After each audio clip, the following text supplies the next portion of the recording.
Just go with it. That's it.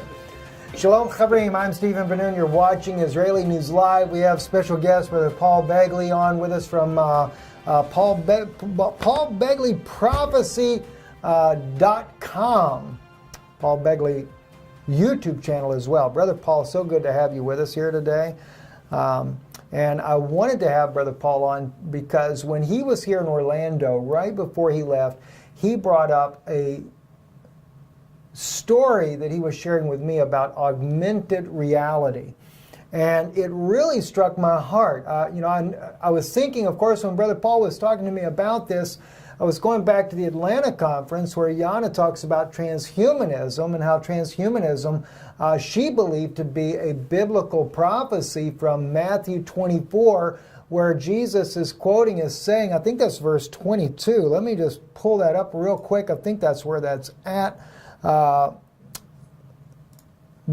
Let's see. And except those days should be shortened, there should be no flesh saved, but for the elect's sake, those days shall be shortened. Now, we realize that there's multiple ways that the scripture and prophecy can be fulfilled, but what Jana was looking at on that, Brother Paul, was that if there's no flesh would be saved, could that be because there would be transhumanist people on the earth and we would be running out of real human being souls? And then you bring up this whole idea of augmented reality. And I only say this as a conjecture, Brother Paul, because if this is something that is biblical, as far as what Jana was talking about in the transhumanism, if you go to the next verse, verse 23, and get the computer to work here, it made me think of what you spoke about this augmented reality. And that's what I want to really talk to you about again, because it really blew me away. But it says, then if any man shall say unto you, lo, here is Christ, or there, believe it not. For there shall arise false Christs, false prophets, and shall show great signs and wonders. And Brother Paul, I'd like for you to share with the listeners what you had heard about the augmented reality. And keeping in mind as you're listening to this, think about if what Brother Paul is going to tell you, what does the government have beyond that of what we will have access to in the very near future? And that's why I look at the scripture here in Matthew 24. They say, lo, here is Christ, or lo, there is Christ. Are they bringing him into an augmented reality to fool the people? Brother Paul, share with us about this. Amazing what you told me. Yes, thank you so much. Glad to be on with you, Brother Stephen. Let me just say that you're exactly right. This verse is perfect for the augmented reality, that if any man shall say unto you, lo, Christ is here or there, believe it not. Now, everybody understands what virtual reality is, and the gaming industry has used it extensively. But that means you're watching, or they can take you into a virtual world. But augmented reality is different. It's taking something from a virtual world and putting it in a real world. It is like Google glasses on steroids. Wow. Basically, and they're already doing it, and it's going to be coming forward very soon. We know that they used to do, and they still use flight simulators, whether you're going to be an astronaut or you're going to learn how to fly a plane. They can put you in a simulation, and you can really feel as if you're flying a plane. But this is actually, you'd be looking at something, you put on these glasses, you're looking, let's say, at a machine that needs a part, and you don't know what that part is. You'll be able to, someone will be able to send you the part, and you can put it in where it goes. Or, Stephen, you and I could be somewhere in another state, let's say Indiana, like where I'm at, and I could be doing a show, and I would literally just have you sit in a chair next to me. It will look to the viewers as if we're both live in the same location. But to take it a step further, it's even more than that. It's bringing in an augmented virtual reality and making it, you won't be able to tell. You're looking at something you're in real world, you're in a location, let's say you're outside, but you see two people standing there, you don't know which one's real and which one is augmented.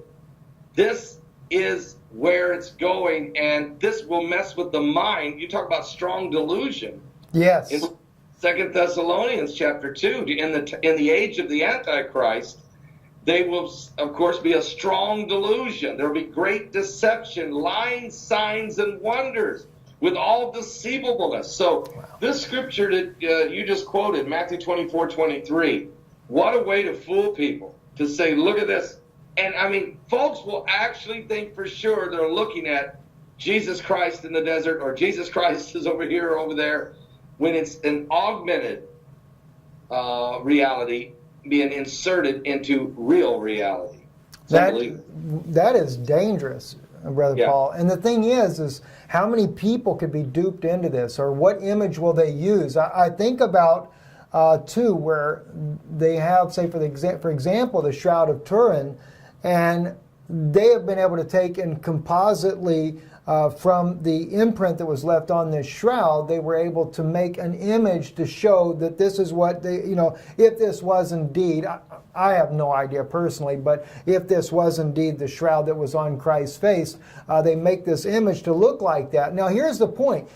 I may think, okay, I don't think that it's the authentic shroud, but this really makes no difference in that case, Brother Paul. If you've got millions of people that already believe that there's a good chance that is, and then they can take the image that they've created from that, make a body, use augmented reality, put it out there and say, Christ was in New York last week. It is a major revival. He's returned from the dead. They could use the augmented reality, and the next thing you know, people are flocking, especially, what if they put it with the Pope? Because they're not going to allow you to jump up on the Pope mobile anyway. What would happen if you have something like that? Or you could say the resurrection of the Prophet Muhammad, or Muhammad has returned, or the Mahdi, the Muslim Messiah, the 12th Imam. Yes. And multiple hundreds of thousands of people could see it with their own visual eyes, eyewitnesses, like you said, in the Pope mobile, riding along with the Pope, and it could be Jesus Christ blessing or endorsing the Pope in the Pope mobile as he rides through St. Peter's Square. No one knew this was coming. No one knew this was going to happen. They could create this unbelievable miracle, but it's nothing more than a lying signs and wonders. Yes. Great deceivableness. And Stephen, the augmented reality is a live, direct, or indirect view of a physical, real-world environment whose elements are augmented by a computer-generated perceptible information. It's literally changing in multiple sensory modulating. All right, so it will train the brain. It will literally deceive the brain into believing what they saw. I think about Fatima, right. And how, yes, exactly. 70,000 people thought they saw something that day because they were told something was going to appear that day. I don't know, but think about something like that happening, and the Virgin Mary arising somewhere. There's all kinds of things that can be done to fool the people. Well, you bring that out, Pastor Paul Begley, and the thing that's interesting to me is I remember my stepdad worked for the military, and he never said, I always wondered if he didn't work at Area 51. There was an incident that happened with a general in him that really went down kind of interesting. He ended up having to leave the military after this particular incident, and he used to say to me, and I've never actually spoke about this publicly before, but I remember years ago we came out with a new stealth type of plane at the time, and I was just amazed by it. And he told me, he says, "You have no idea, son." He said, "That is nothing." He said, "We had that 20 years ago." And I'm like, stopped for a moment, and I asked him, I said, "What do you mean 20 years ago?" He said, "You never see in the public eye what we really have until about 20 years later." He said, "That's when we allow that to go public." And then we think about, and of course we know technology is going much faster, so perhaps maybe not 20 years in a case like this with augmented reality, but let's say maybe 10 years or 5 years ago, they already had this. Maybe when the Fatima, this miracle was happening, or supposed miracle, maybe they were already using augmented reality. I know personally, Pastor Paul, I know personally a couple of the men that are involved in testing the technology of Apple's iPhones, and we have iPhone 8 right now. Well, these guys are already using iPhone 10. Right. They're always 2 years ahead of whatever you have, because back when we had the iPhone 4, they had the iPhone 6, and people would ask him, what do you got there? He said, what's iPhone 6? What do you mean iPhone 6? We do the prototype testing. So, so what you're talking about, that's what I'm looking at. I was talking, Heidi was getting a new phone because her plan was up, and she actually got the Google 8, I think is what she got, was the Google 8. And I have a Samsung 7. And my wife, Heidi, looked right at the guy and said, what's the next greatest innovation and information coming? He said, augmented reality. It will be on your phone. It will blow your mind. It is Google glasses on steroids. And so apparently, as you're saying, there's guys already out there testing this thing. Remember when the Google glasses came out? You would be able to be walking, you could see, but then you could also pop on the screen of your glasses, something you were Googling. Well, this is going way past that. This is actually projecting the image in front of you as if it is there. You will not know the difference between two things. It's mixed reality. That's another word they use, or computer mediated reality. But it will definitely affect your visual, audio areas of the brain, memory. I mean, this is going to augment the brain's perception of everything. And think about it, your brain, Stephen, will be trying to figure out, is this real, or is this reality, or is this virtue? And this analyzation is going to be going on, and people's perception of what they thought they saw or what they think they're seeing is going to be altered beyond your comprehension. And I believe the eyes are the window to the soul. And so this is a way to get into the soulical part of man. There's going to be literally a dangerous invasion, if you will, into the soulical heart of man. Wow. That is just wild, Brother Paul. Very wild. All right, let's move on. I'd like to cover a couple of topics with you, Brother Paul, while we have you on. And of course, we know we stirred up a whirlwind here on Israeli News Live when we brought out about the Prime Minister resigning on Monday. And this, of course, though there's a lot of people that don't believe it, and as we stated on Israeli News Live, we didn't want to see that happen, especially in light of the situation that was going on in Israel right now. There's a lot of tensions. Right now we're dealing with Gaza.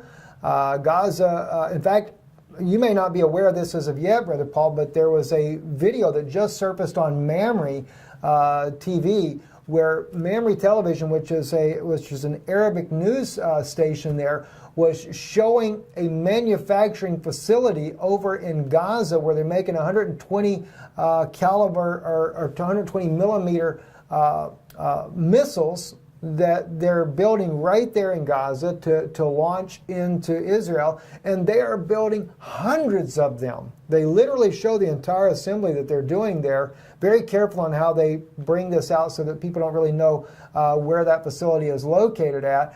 But and also it puts the residents that live in Gaza at danger too, because when Israel has to respond to knock out the targets, there is going to be collateral damage, just no way around it. And you would think that the people in Gaza would have enough sense to wake up and say, look, quit shelling Israel. But not only that, Brother Paul, we've got the dispute now with Hezbollah over Area 9 and the drilling process off the coast of Israel and Lebanon. And Hezbollah saying that they're going to defend their rights for drilling exploration there.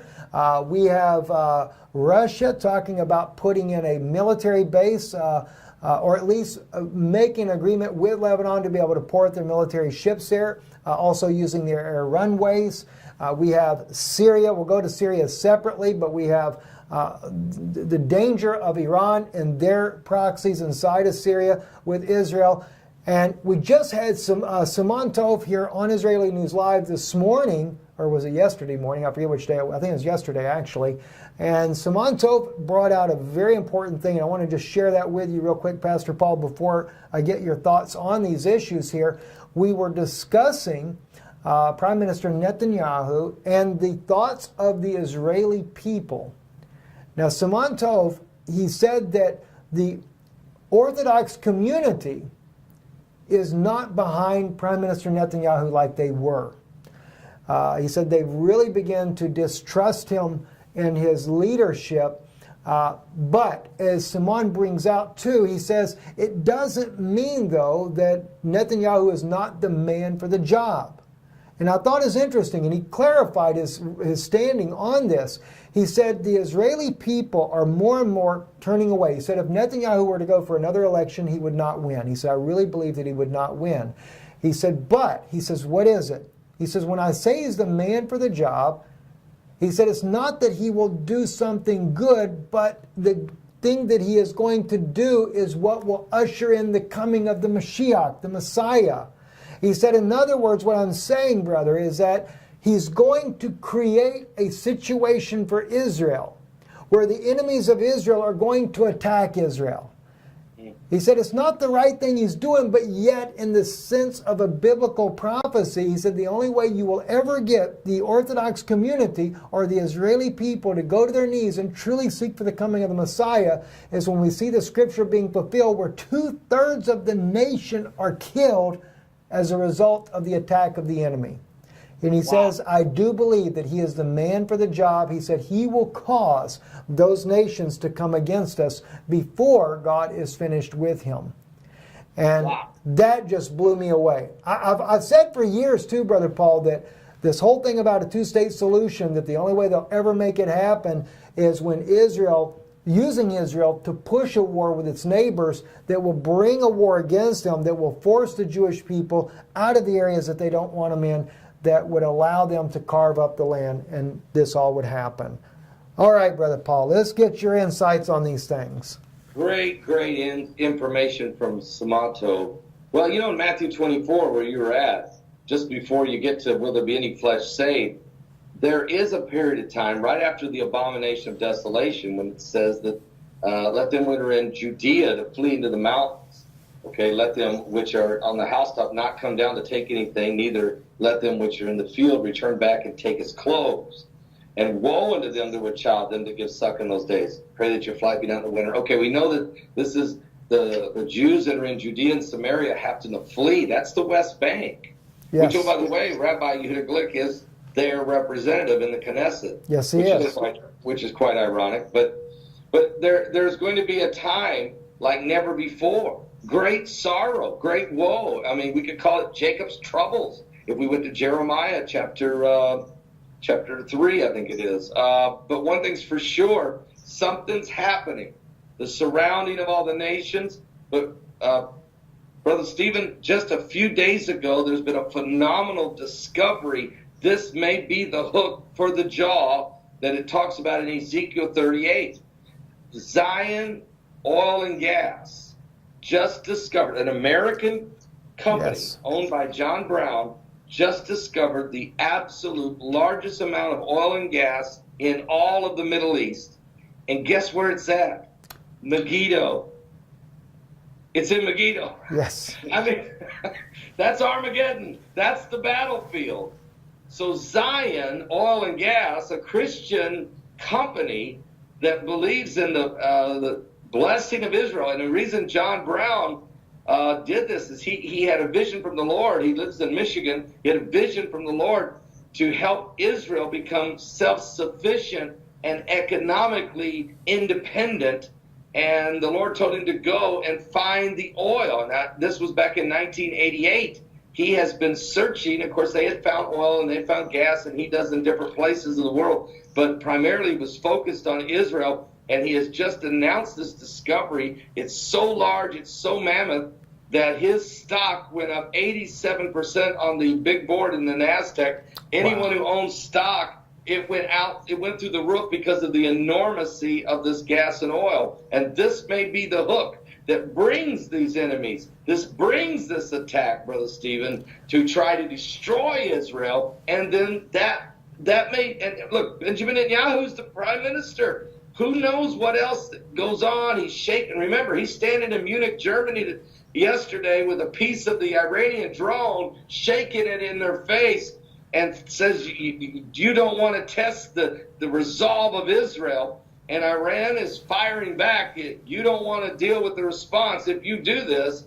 I mean, it's getting dangerous, but it is biblical prophecy. It's the cup of trembling. It's Zechariah 12. It is coming to pass before our very eyes. And this might be what causes the parting of the land. There's a prophecy that you have talked about, and I've talked about, especially when John F. Kerry, the former Secretary of State, when he was trying to put together that 9-month peace agreement, where it says that in Rebekah's womb was twins. That's right. Two nations and two manner of people.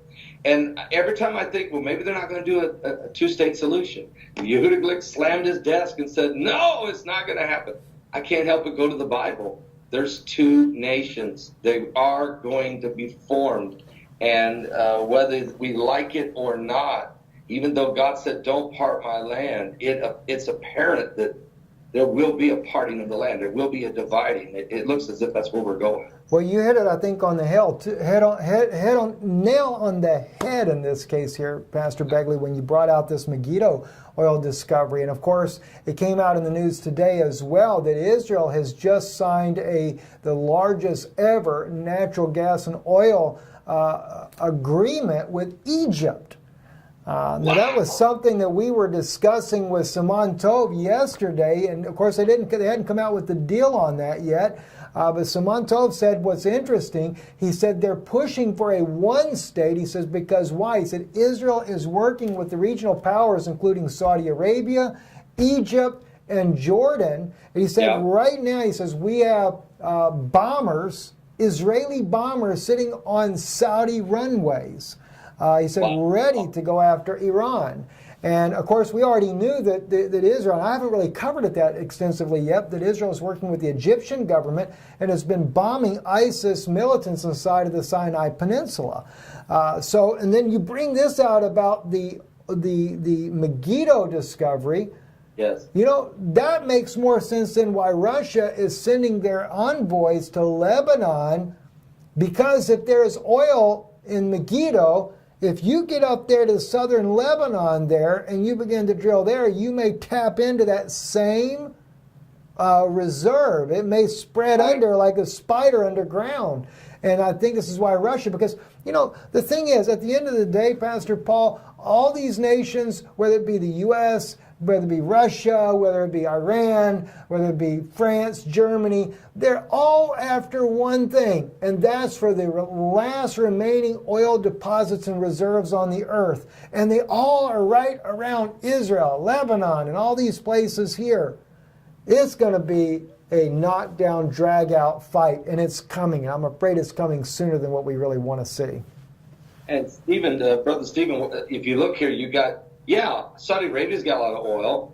Right. Russia's got a lot of oil. Iran's got a lot of oil, but they're pumping it out like mad. And this is the largest oil reserves in the world, sitting in the valley of Megiddo, where the biblical battle of Armageddon is going to happen.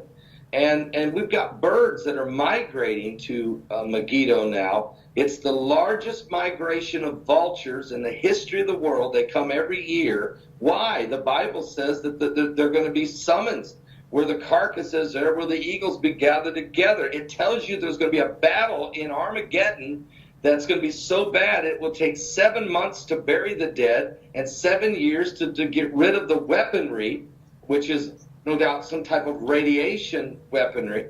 And it'll be incredible battle. And it says in Ezekiel 38, it tells you the Fab Five nations and others that will be involved in this invasion of Israel in Megiddo. And there's no reason. I've been there. You've been there. I've been there several times. You've been there. And every time I'm there, I stand on Mount Carmel or I stand over on Mount Megiddo, and I look at the Valley of Armageddon, I call it, and I look at it and I say, why? Why would you come here and fight? I don't get it. Now I get it. The largest deposit of oil in the world. Look what's going on right now in northern Syria and where the Kurds are. Look what's going on. Rex Tillerson striking deals to back off Turkey. Syria's sneaking in there saying, hey, Kurds will help you. Why? It's about the oil that's up there. It's unreal. But think about it. When they tap this oil well and gas, it's going to come out of Megiddo. It's going to be so enormous.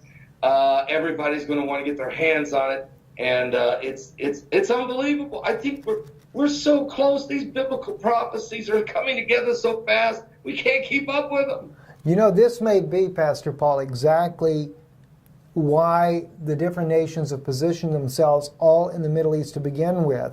Russia, United States, Turkey, Saudi. Well, the Saudis don't have their troops there, but we have other troops. We have from France and Norway. You'd be surprised some of the troops that are there. Germany is in the country of Jordan. They moved all from the encirculated air base down to the country of Jordan here on the southern side of Syria.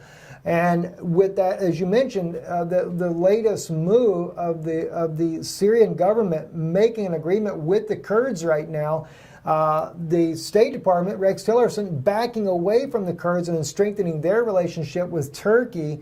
It looks like that Syria is going to be the counterpeg that blows up. But could it be, Pastor Begley, that this is going to be the excuse they use to be able to let that war spread into Israel? It could be. Could it be that it just begins to, they allow, in other words, even with Russia, because Russia's about getting that oil too. Right. All right?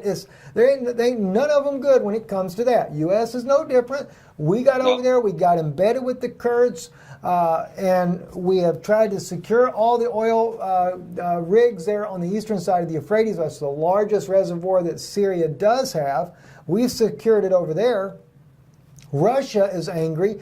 They sent in, now the estimates, we broke that story on February 8th before any of the mainstream, not even Russian, Iranian, none of them had broke the story about the 100 that was killed, Assyrian soldiers with Russian mercenaries. Well, finally the facts came out. There were dozens of Russian mercenaries from the Wagner Corporation that were killed in that battle. Not just 10, as we originally reported 10, dozens were killed, and an estimated of up to 300 altogether were killed in that battle. And they say that Russia was trying to see if they could take that oil reserve that was being held by ISIS over there, and also to take out the Syrian base, which we had American soldiers there working with the Free Syrian Army over there. And that's what caused the U.S. to respond the way they did. All right, now, some people say, oh, I can't believe Russia's over there doing that.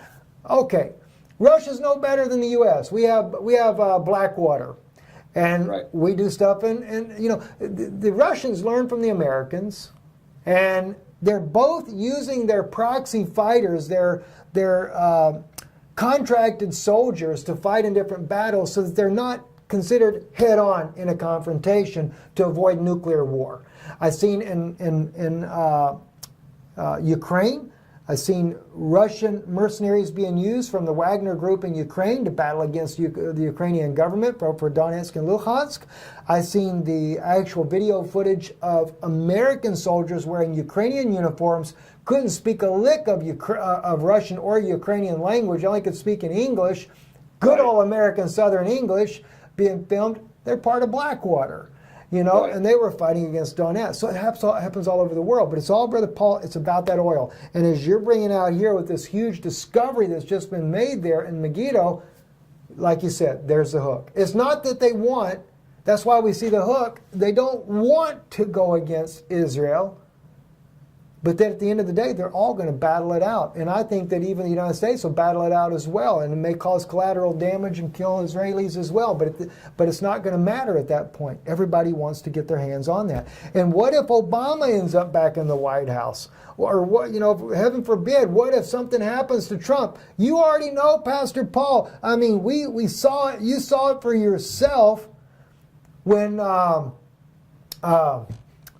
Roger Stone says they got 3 different plans. They've already tried one, and that didn't work. They're on phase 2, and if phase 2 doesn't work, he said they got phase 3. And this is a man that loves President Trump, but he knows what the deep state is out to do. They want him out of the office and to try to take over. And that's not good. That's absolutely true, Brother Stephen. There's no question that the deep state has feverishly worked to remove President Donald Trump from the White House. The Russian collusion confusion story it's not selling with the American people. Obviously, Trump did not go into collusion with Russia to try to make sure he won the election. And these 13 Russians, which is a nice Illuminati number, these 13 Russians that are being charged for doing what? A few ads on Facebook? You know what their total amount of money these guys spent? As a matter of fact, two of the guys on the list, they don't even know why they're on the list. Even the sources that work for Mueller are saying, wait a minute, who, Victor who? That was two of those guys weren't even in the details. They spent $40,000 total on Facebook. The Democratic National Committee spent $81 million just with Facebook. So $40,000 worth of ads by 13 Russians did not convince the American public who to vote for in the election. It's a joke. It's a farce. It's a fake dossier. And that's how they got the FISA. They got the FISA warrant to chase down poor little Carter Page and to say he might be a potential agent, Russian spy, and then they could go after the next three levels of people who might have been connected. This was orchestrated by Barack Hussein Obama, and it was to put Hillary Clinton in power one way or another. If she couldn't win the election, then they have to impeach the president. If they can't impeach him, then they have to use Article 25 and say he's mentally deranged. If it isn't Article 25, then it's assassination, potentially could be the plan. So we got to pray and cover the president, his family, the vice president, his family. The Christians are being persecuted. Vice President Mike Pence is being called mentally ill for talking to Jesus. I mean, it's getting crazy what's going on out there. Jeez. And now the attack on the Second Amendment, the right to bear arms.